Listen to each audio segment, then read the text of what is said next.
When I came over to Australia from Sri Lanka, I guess it was, I felt anxious and also uncertain as to what the future holds. Because English was the second language for my mum, she struggled to help me through my high school and my primary school years. And also it was hard for her to find a job because of the limitations that she faced in terms of her tertiary education and English being her second language. So I guess in that sense it was a very difficult experience for my mum and therefore for our family.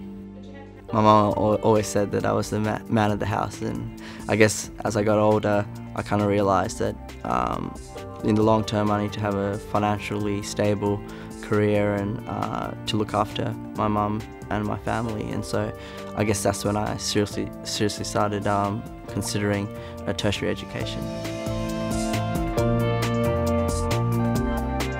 The best thing about finding out about my application being successful was just a feeling of, oh, someone thinks I can do this, that I can take this journey on and actually and go with it. So the Learning Potential Fund really enabled me to give up the part-time work, focus on the study, engage a little bit of childcare, but it really allowed me to make those choices that could set me up for success.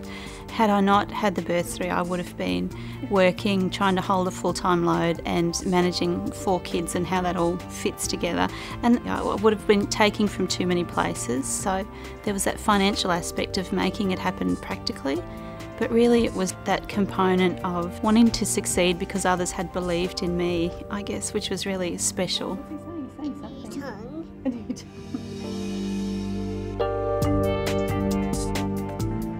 When I received that letter saying that I'd actually received that scholarship, I burst into tears. I cried. I couldn't believe it. The Learning Potential Fund helped me financially with getting my car back up and running. It allowed me to actually buy my son some books from the book club. I managed to get some groceries and continue to pay for my son's medicine. And I actually got better marks after the scholarship. I got my very first high distinction. I was just, wow, I can do this. Strategic relationship test speaking. I'm really glad that the Learning Potential Fund happened when it did, because it did allow me to take the opportunity of doing this work experience, which consequently did mean that I got paid work. I don't feel like I was really there and spent the first 2 years of my son's life with him, but I know it was worth it and it was something I had to do.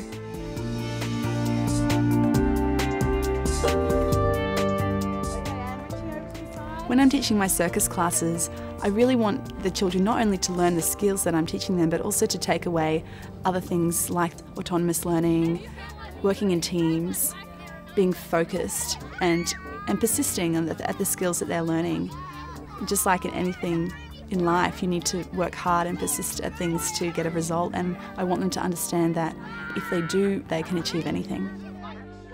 Some of the students who I've been teaching for a long time have really shown that they can take initiative, they're more empowered, they're more confident, they're more trusting, they're learning to respect others in a way that they might not have necessarily done before. So it works in many different ways, I think. So I hope also, not just by teaching circus skills, I can teach people to make a difference in their communities and really get out there.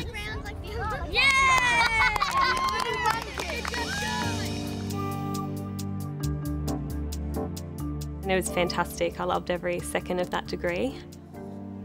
After graduating from QUT, I was working for a non-for-profit organisation in community development, giving other people opportunities to do activities that they might not otherwise be able to do. And then that led me into occupational therapy, which is what I'm studying now.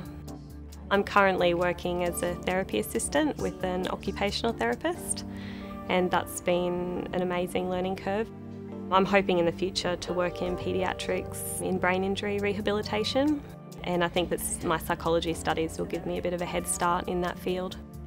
with children and the brain injuries, there's a lot of hope for improvement, and I think it's just a very important time to be working on rehabilitation, because you can see differences and you're making an impact on their future and helping to improve their life, and that's what I'm passionate about.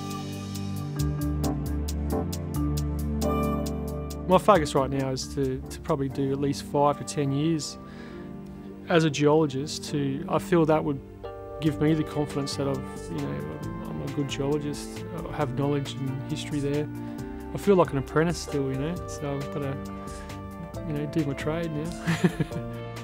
If you're someone that's struggling financially, I'd just say go for it, regardless. If you did an audit of where you spend your money over your lifetime, I'm sure there's plenty of mistakes along the line. Grab those opportunities when you can and try as hard as you can, and don't be afraid to fail, because we all have our moments of failure, and that's where you learn a lot the most, and you get stronger from it.